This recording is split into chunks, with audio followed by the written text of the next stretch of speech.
Thank you very much, Seema, and welcome everybody to, I think, one of the opening panels here for the summit. We're very happy to be here with you to talk about this panel, which is Behind Closed Doors, Commercial Real Estate Implications in this New Normal. It's one of these situations where we probably thought that the panel was going to be something else a few months ago, but obviously we are rolling with the punches here a little bit, and I think we have a great panel of folks that not only has been operating in this new sort of state of play, but also has really been thinking about what some of the future implications, some of the innovations, and other things for the future. So I think it'll be a really great panel. My name is Brian Kenner. I am the head of HQ2 policy, and I work for Amazon.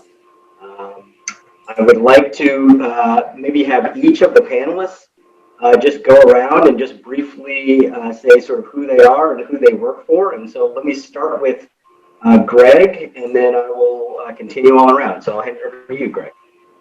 Thank you, Brian. It's a real honor to be here with you and with such a great group of panelists. And also thank you to CRE Connect for creating this event and for the partnership with supporting the Lurie Center. So that means I have the privilege of working with a great team to build the urban center of Howard County, which is downtown Columbia. We're a successor to the Rouse company that created Columbia, which is in the state of Maryland. We at Howard Hughes are the master developer for 14 million square feet of mixed-use development spread across 400 acres around Meriwether Post Pavilion, Lake Kittamaqundi, and the Columbia Mall. So far, we've invested about $1 billion and delivered about 2 million square feet of new mixed-use development, including 3 new office towers, 4 apartment buildings, and related retail and infrastructure. So as you can imagine, my team and I have spent a lot of the last 6 months working through the COVID crisis with 160-odd businesses who occupy our commercial space, trying to figure out what this pandemic means across all types of real estate, both for the short term and the long term. I'm an optimist by nature, so I see a lot of positives that can eventually come out of this crisis. But in the near term, and certainly for some time to come, this is going to continue to be a challenging time for us and for the people and the companies, large and small, who call our buildings home. Great, I appreciate that, and thank you, Greg. Next, we'll go over to Victor. My name is Victor Hoskins. I'm the president and CEO of Fairfax County Economic Development. Fairfax County, for those of you who do not know, is the largest jurisdiction in the state of Virginia. It's 1.2 million people. We have about 118 million square feet of office space on a number of urban centers at metro stations. We sit in a market in Northern Virginia of about 200 million square feet, so we're about a little over half of that market. We've been doing very well, believe it or not, through this COVID epidemic. I'll talk about that more later on.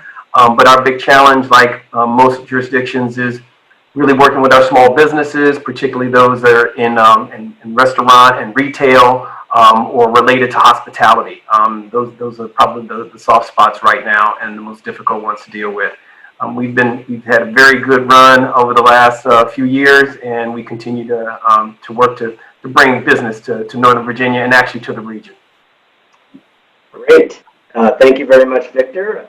Next, we'll go over to Brandy. Hi, everybody. Thanks for having me. I'm really excited to be here. So I'm an Associate Vice President at Virginia Tech, supporting industry partnerships. And for the last couple of years, I've been serving as the Managing Director of our new innovation campus to be located in Alexandria, Virginia. A really exciting project at Virginia Tech and the state of Virginia, and really catalyzed by Amazon's search for a second headquarters. It's a project that the Commonwealth is supporting, and it's really about doubling it's part to double the tech talent pipeline in the Commonwealth to support an enabling environment, not just for company Amazon, but for others. And just to play that really important and seminal role that universities often play, supporting economic development and supporting research, talent, and innovation. So really excited to be here and to think about the new normal. So thanks for having me. Thank you very much, Brandy. And finally, Michael. Thank you. Happy to be here. My name is Michael HARTNETT. I work for JLL. We're a global commercial real estate firm. In my role, my team and I focus on the Mid-Atlantic. I lead research here at JLL for this region. So we track everything from real estate market fundamentals to economic fundamentals, industry trends, including tech, government, education, et cetera, as well as demographics. So key themes around the region when it comes to competition for talent, war for talent, those types of metrics as well. Great. Thank you very much, Michael. So let's go ahead and get into it, panel. And maybe the first question is for Greg. And Greg, I just wonder from your vantage point relative to sort of landlords and tenants, I guess talk to us about what it sort of looks like out there today, sort of this new normal situation. Yeah, it's, I mean, who could have predicted 2020 would bring this? It's just, it's been a shock for everybody. And I think it's really, you know, it's really challenging for a lot of our small businesses. I mean, we've got over 160 businesses that are in our space, both retail tenants and office tenants, many of whom are small businesses. The retail especially has been hit hard. Obviously, when you're shut down and you can't do any sales, it's hard to pay the rent. I think the, you know, probably the most important thing that we found is it really is about dialogue. You have to be in communication. You have to understand everybody's business case by case. Some businesses have actually done quite well. In fact, I've got some retail tenants, an ice cream shop and a pizza place. Their sales are actually up than compared to what they were pre-COVID. So, you know, you kind of have to deal with everybody on case by case. That's certainly not the case for everybody. Many tenants are really struggling. And you have to understand where they're coming from, what is going on with their business. And also you have to really see, you know, who can afford to pay the rent. You know, we as landlords have bills to pay. We have mortgages to pay. We have to keep the lights on. We have taxes to pay. So we really have needed to have the tenants who can afford to pay the rent, and many of them can. They need to pay so we can work with the tenants who are in a position where they really can't. The last thing we want is for tenants to be going out of business. So far, we've been very fortunate. We've had one tenant out of those 160 who's closed their doors permanently. But I think that's pretty good. A lot of that is a testament to the nature of our demographic and the businesses that we have. We're very close to Fort Meade, so we have a lot of, you know, government-related contractors. Tech and cybersecurity is very big for us. So those businesses generally have done pretty well. But I think across the board, you know, all tenants, whether they're retail or whether they're office tenants, they're reevaluating their real estate strategy. And we are, you know, again, we're a partner with them in that. You know, I say to a lot of people, it's like, hey, you know, we need you to succeed. You know, our success is dependent on your success. You know, if you don't succeed, then we don't have anybody paying the rent. So we really have to partner with them and understand what they want and what they see as their future. You know, the success of the general success. I mean, I think, you know, there are issues certainly with work from home, but overall, I think most people have seen work from home being pretty successful. People are pretty productive. I think it's been surprising to a lot of people. But there are things that are lost by not having a place for people to gather. You know, you lose that collaboration. Very hard to see how you communicate the company's culture. How do you mentor people? And innovation, you know, how do you have that kind of that creative spirit and energy that comes from those casual interactions that you have at the office? But the office of the future may not need to be, you know, kind of a warehouse for workers. If it's just, you know, like getting work done and just kind of like your day-to-day work, you may be better off not having to do that commute and doing that from home, or maybe you're less distracted. So, you know, the workplace of the future I see as being something that is about a place where people want to go. It's a desirable place to go as opposed to a place where people have to go. So it's really going to be, I think, more about collaborative space, playful space, place where, you know, the new office will be more about, you know, communicating the company's culture and brand, and about attracting and retaining talent, as opposed to just, you know, a lot of, you know, jamming as many people as you can into a bunch of, you know, their workstations and using the space as efficiently as possible. So those are a few of the things that, you know, we see coming out of what's happening. Great, Greg. The great thing about it also is that we're all going to be experiments in the workplace of the future. We're all about to, whatever we go into in 2021, we're all going to be a part of it. So I know that there'll be lots of innovations as it relates to that. Maybe next we'll go over to Victor. And Victor, I know that, you know, one of your primary jobs is office attraction and, you know, making sure that you're sort of thinking about Fairfax County's economic situation. And I know you've even been pretty busy. I think we've all seen some of the headlines. You've been pretty busy over the last 12 months as it relates to that. I wonder if you can just talk about what sort of the state of play for office attraction and office tenants potentially looks like from your perspective in Fairfax. And also if there's any other regional implications you think that are out there. Sure. Well, first of all, thank you, Brian. As you know, we were very fortunate. I've been here for a year. Before coming here, of course, I was in Arlington where I had worked on the Amazon attraction and Nestle and these others. Now that I'm in Fairfax County, there's a different group. As a matter of fact, we actually had a very good year. My first fiscal year closed out July 1. And during that fiscal year, we ended up actually 18% above our benchmark, which was pretty darn strong into the year, given the fact that COVID really disrupted everything in March. We really weren't sure that Microsoft was going to close. Microsoft R&D headquarters in an innovation center, 400,000 square feet, $64 million investment, 1,500 new employees. When they announced, we were just delighted because we were competing against some very strong markets. And at the same time, again, we didn't know they would make such a long-term decision in an environment where COVID-19 was at play. The second big one that really happened in June was Walmart Labs, 166,000 square feet, about 700 employees. Again, we've been working on it for a while. We weren't sure it was going to close, but actually Northern Virginia ended up being the #1 market in the U.S. for leases during Q2. Rolling into Q3, I think it's going to be a little different. As a matter of fact, I think this entire year going forward for the office market will be very different. We're seeing a bifurcation. We're seeing a set of decisions being made different, 50,000 square feet and below, as opposed to 50,000 square feet and above. 50,000 square feet and above are tending to make longer term decisions. They are tending to sign those leases and to make those capital investments because they want to bring back their people to the office. They want to use it as a collaborative environment. The smaller companies, and I'm saying smaller, 50,000 square feet and below, that's not that small, but when you get down to the 5 and 10,000 square feet, what you see is, and even 25,000 square feet, you see the decisions being played out like this. And I'll give you some anecdotes. I really want to go back to the office, but you know what? I really am not getting all the cash flow I thought I would see. I need to cover my cash. I think what I'm going to do is sublease a portion of my space and take a smaller footprint because it is working for my workers right now. And these are tech companies I'm talking about because they can do this. And again, these are the tech companies making these decisions because the remote working works better. When you get to personal service, retail, hospitality related, it is really a tough time. As a matter of fact, we have done a lot of job matching for people coming out of those industries, helping them move into industries that have been surge hiring, like Amazon, like Walmart, like Target.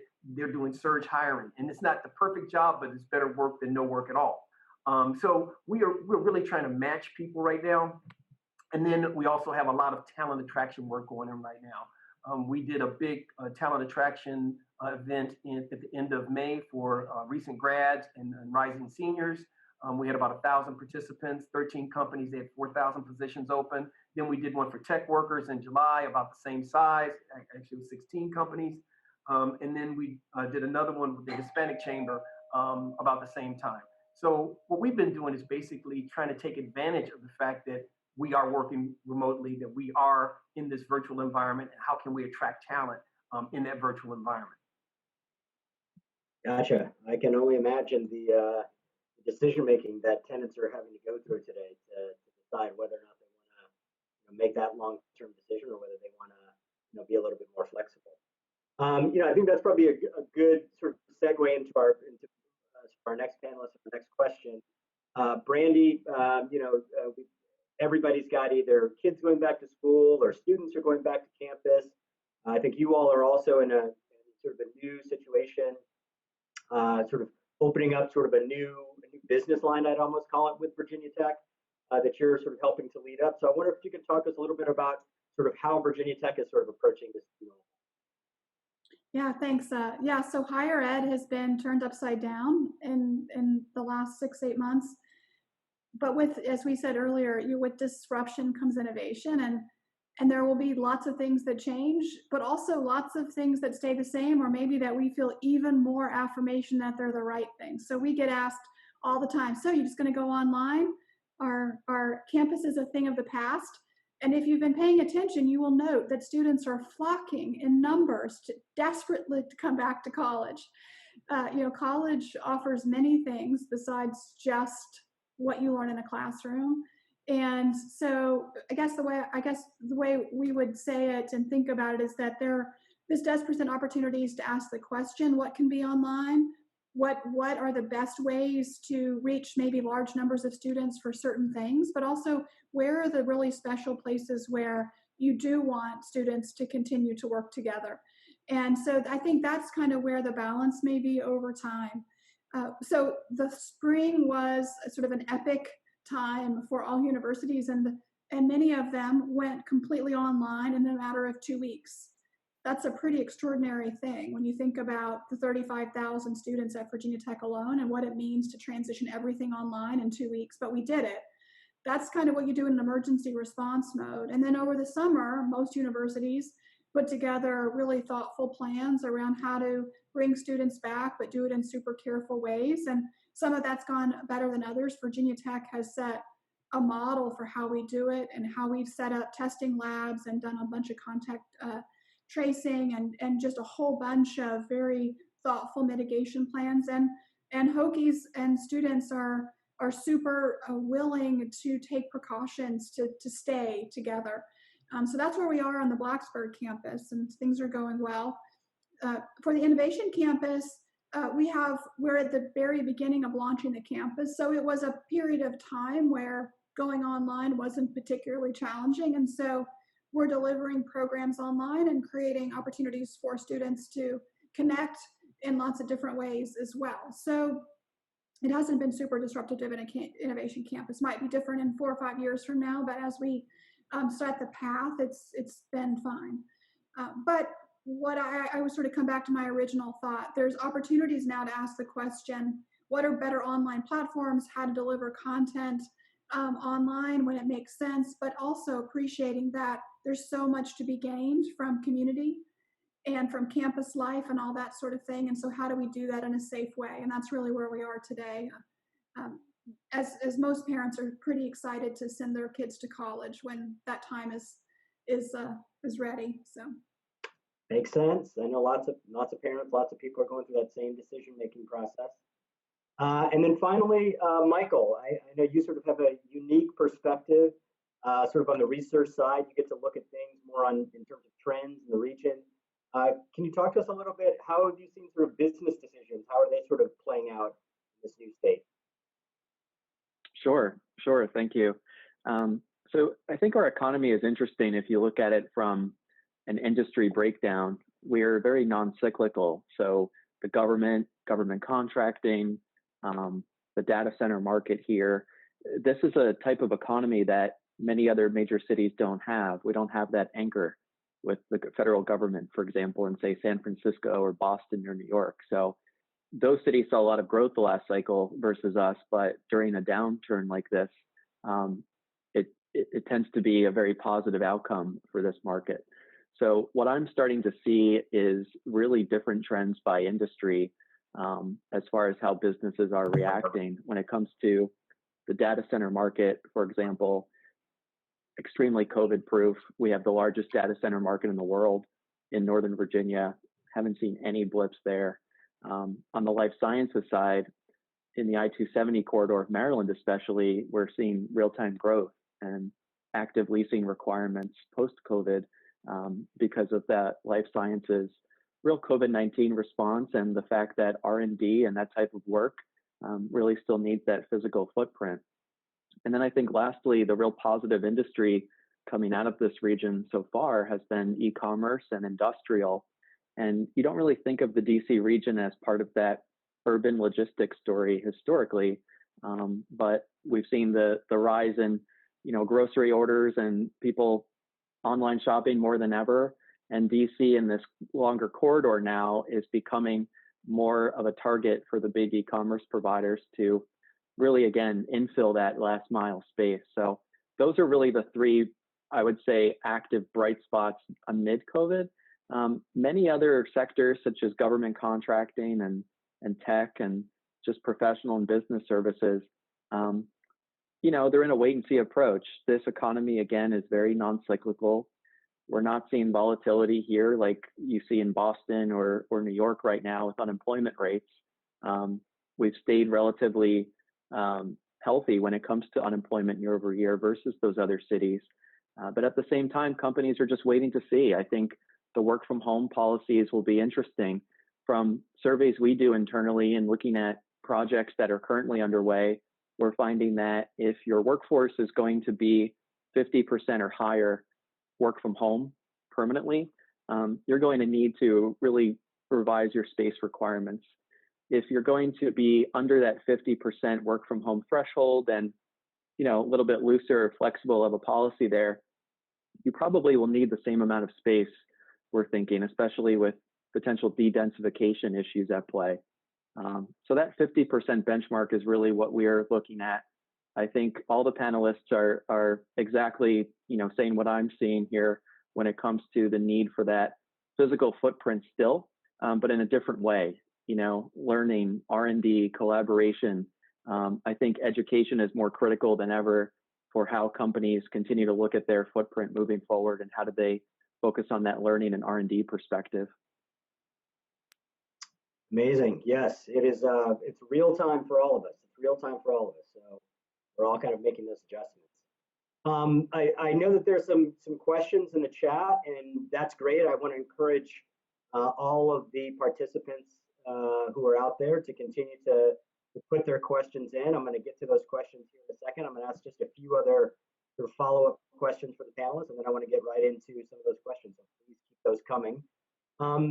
Maybe one just general question I'll throw out to the panel in general is innovation.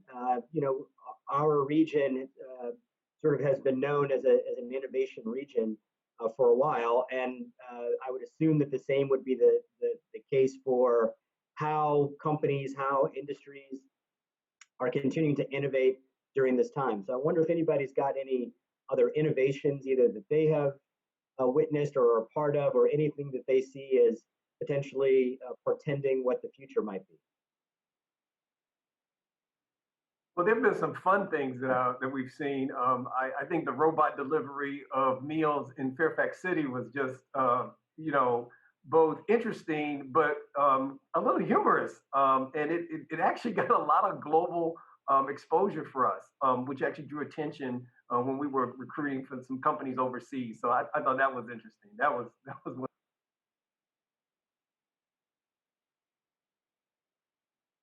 If you ask a university, I'll take this one. If you ask a university what innovation means, you're going to get precisely 5,000 different answers, depending on who you're asking. But I do think it does, at sort of times like this, teach us the things that we are prepared for and things that we're not. I mean, everything from supply chains of toilet paper to, vaccine development and preparedness and readiness and other vulnerabilities that sort of are brought to light. I think the federal government's already starting to respond to some of those and create efforts that help us further and strengthen vulnerabilities. And that's going to be really important to researchers at Virginia Tech who respond to those and run research programs. So I love Victor's analysis of, sort of autonomous vehicles. What can they do? I've always imagined drones flying around delivering things, but there could be a whole bunch of things on ground.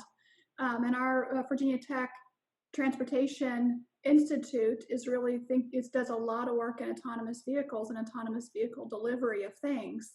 And so, it's a whole new world of what we can do in those domains, and wireless communications and next G, cybersecurity. I mean, these are all sort of top of mind research spaces that we at Virginia Tech work on and that we'll be working on at the Innovation Campus as well. So I guess from a bottom line for us, certainly applies to the region, but really excited about where the federal government may be going and supporting efforts. And so that's interesting to university. And then where the talent needs continue to be. And computer science, computer engineering, digital tech, high tech are the places where we are growing to deliver talent. So to us, it's sort of the confluence of a bunch of things that help us know that we're meeting a really important need. Go ahead, Michael. Well, I would just add to that. I think what's really interesting is that we, from a higher ed perspective, when I compare this region to other markets, we have the third largest concentration of higher ed here. And it's fascinating to watch how it's evolved very quickly, I would argue, towards innovation and away from just being a public policy town.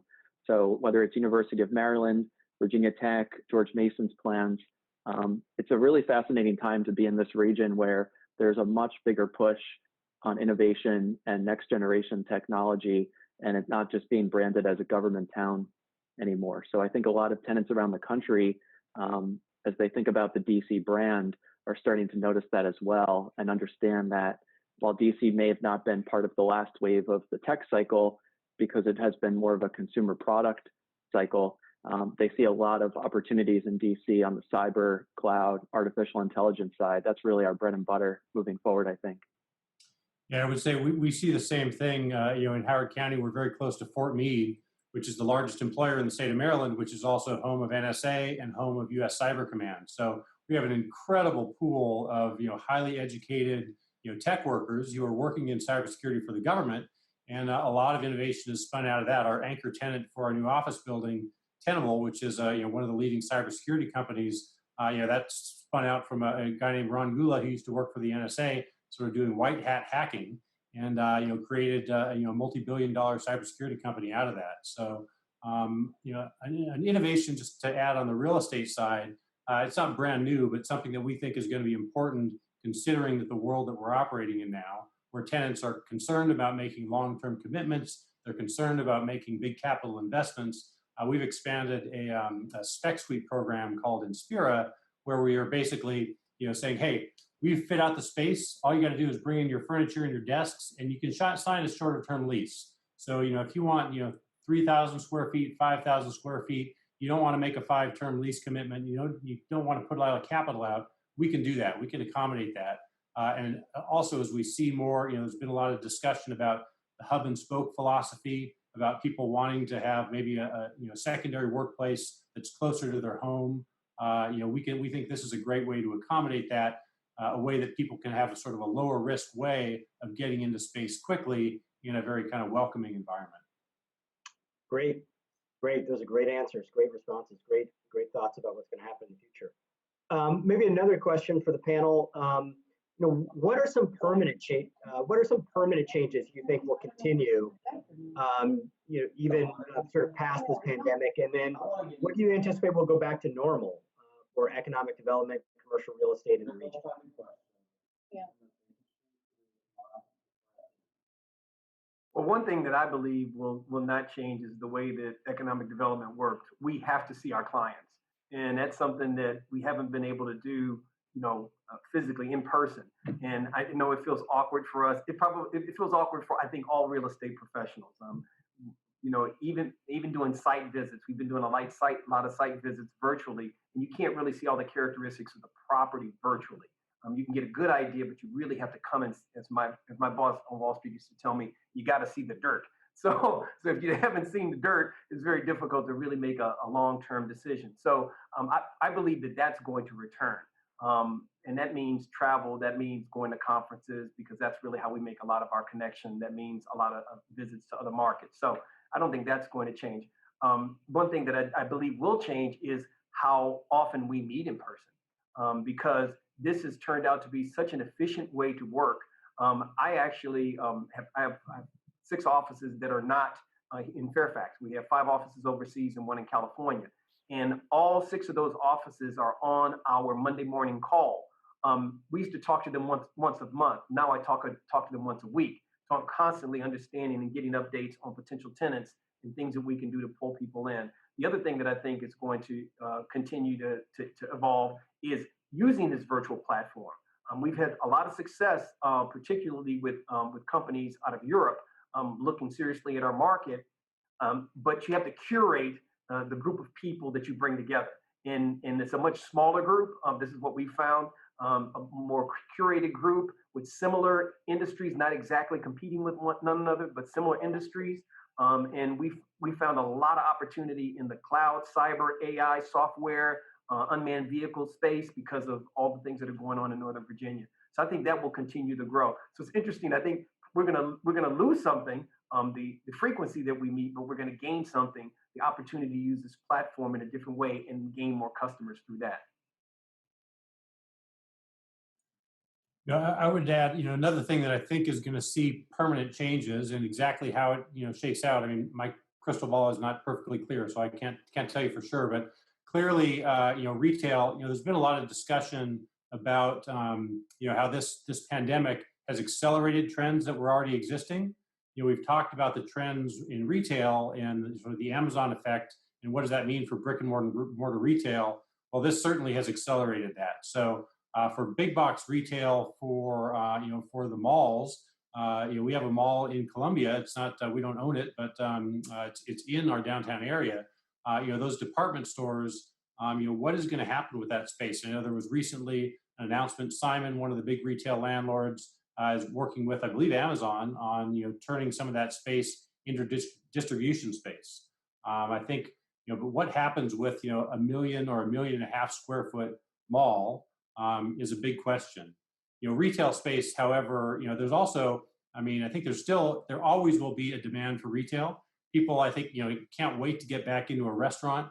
There's just the human experience. People want to be around other people. So it's just a question of how is that going to manifest in this new world? Probably more outdoor space. The trend of outdoor dining, which always was a popular thing, but certainly has now been multiplied. I think we'll see that continue to expand. And just outdoor experience retail in general, I think is going to be much more part of the retail experience.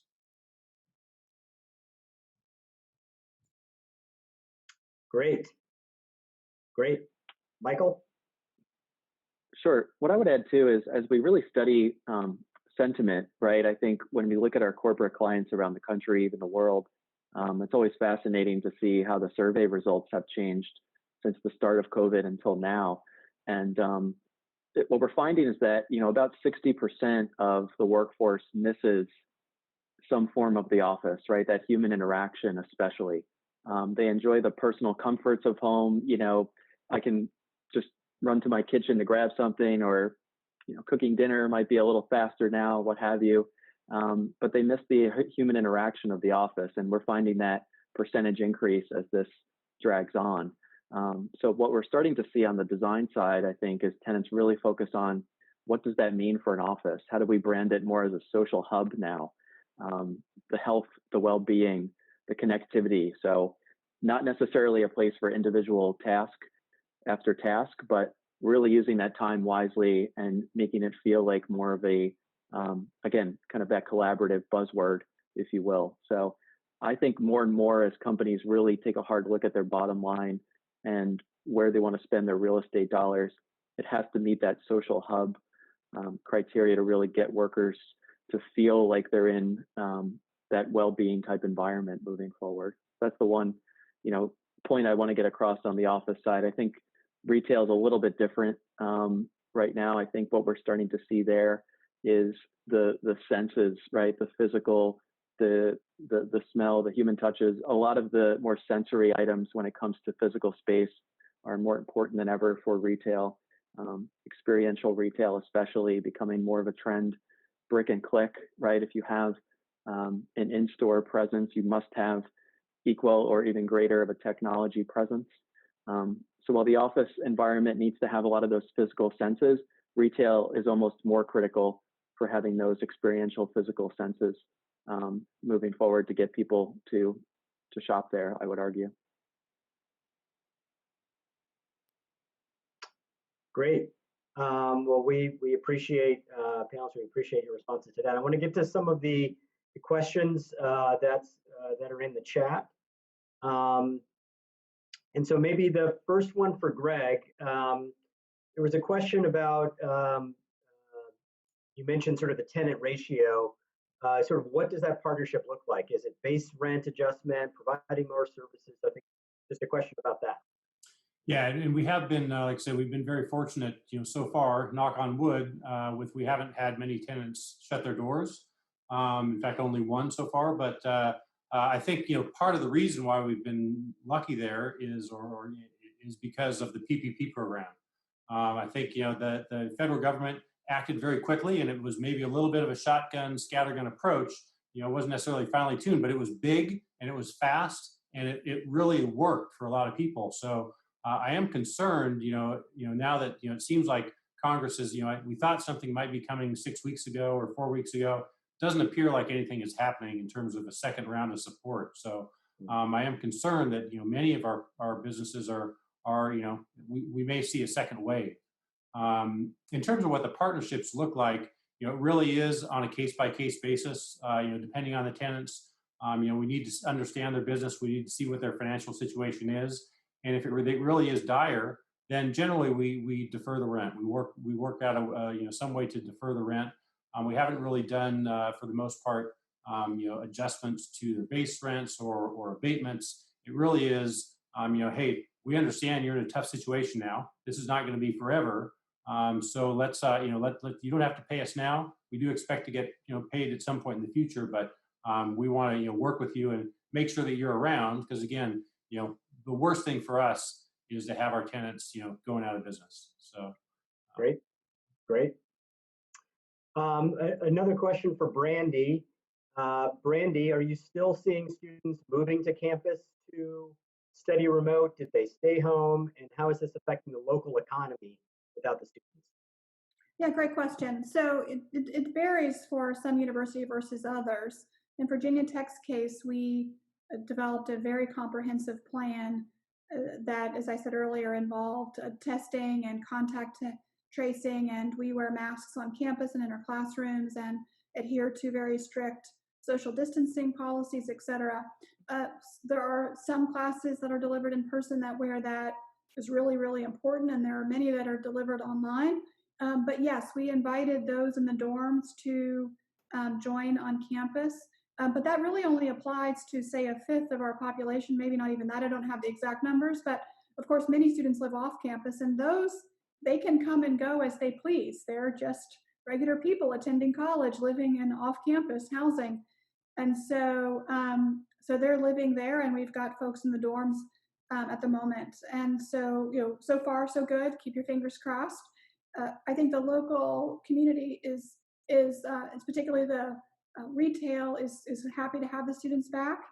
And if we were to close, it doesn't mean that all the students living off campus would go home. As I said, it's sort of free will at that point. They can be online and still be there.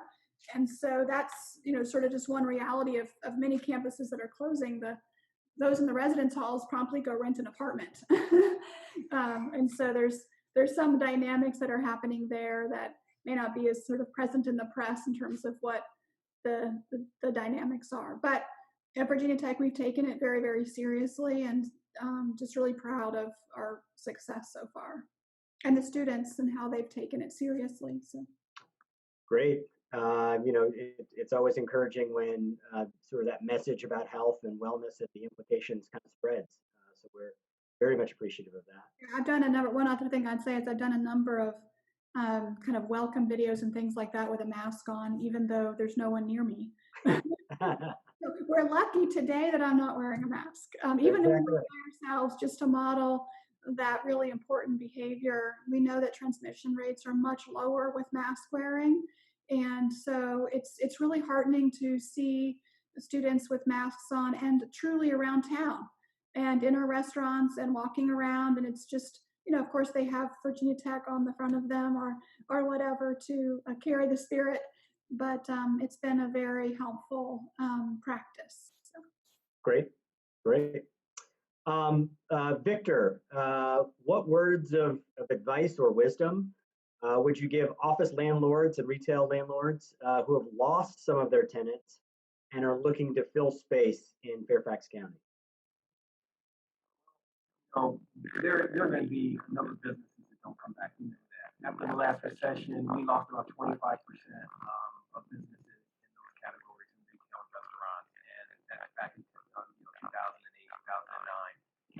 we expect those similar numbers.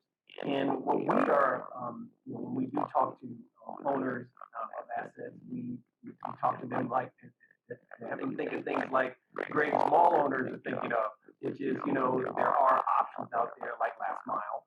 There are options out there like, have you ever thought of, shorter term leases for more creative companies with less credit worthiness? This is the time of being flexible. This is the time of, you're not collecting rents right now. Wouldn't you like to collect some rent? so really trying to really encourage them to be more flexible on their terms, to be more flexible in the types of uses. Now that means that we on the county side also have to be flexible. One of the things that we've been trying to do is provide, on-street dining, outdoor dining in places that hasn't been offered before, and being more flexible in ultimate uses, because we know that a lot of that retail, particularly in some of the, not necessarily, Tyson's Corner, but in some of the smaller strip retail that may have large anchor stores, we know that those are positions we redevelop. So we really are looking and actually talking to the owners about different ways of getting that done. Great, great. We've just got a few more minutes left, and so I just want to sort of maybe close the panel with just one question to all the panelists, and just have panelists sort of go around and answer it. Unfortunately, we're probably not that far away. I know I remember it from the Great Recession about 10, 12 years ago or so. So, for many of us, we feel like we've gone through some sort of version of this.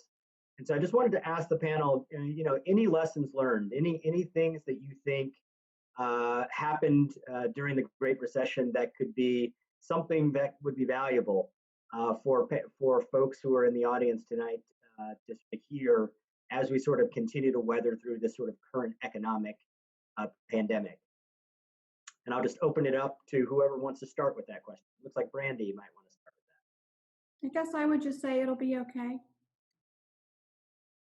I think that's what we learned from the Great Recession. In the end, it was okay.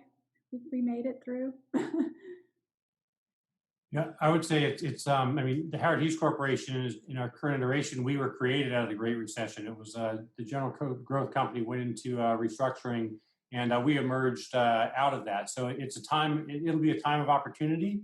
You have to, you have to get through it. You have to get through the hard part until you have to be very sort of cautious while we're in it, but you also want to keep an eye towards the future, because there will be tremendous opportunities that come out of this as we emerge. Michael. I think what I would add is that I think commercial real estate has been fairly behind other industries with embracing technology, and so I think for the first time now we're really seeing an embrace of that on the prop tech side, and really thinking about how commercial real estate space could look like. What's the future state? What is the opportunity for us ahead? So I don't think we really saw that out of the last downturn as far as space needs changing, but this time around, we're finally as an industry embracing technology, and I think there's great opportunities ahead when it comes to that learning and R&D element in particular. I think one of the things from the last recession that we learned is that things take longer to come back. We've talked to a lot of researchers in the field of commercial real estate, and they're saying 1 year back for industrial, they're saying 2 years back for office, and 3, maybe even 3.5 to 4 for hospitality. And I believe that kind of understanding really can inform the different market segments on how to respond and what they can do in the interim. For example, we're asking and we're really promoting the technology platforms for retail. We're working with our retailers that have never used technology and introducing them to the platforms of Amazon, Facebook, Google, because first of all, they're tenants in our county, and second of all, they have this incredible tool they could use that they just haven't used. Helping them understand that Vimeo, PayPal, Apple Pay, these things are the future. Getting them to embrace the technology as opportunity. I think that's what we learned in the last recession. That's even a greater lesson now. And I think the last thing is that really explore what you do well and exploit that. Really focus on what you do well. A lot of times people are doing things that they really don't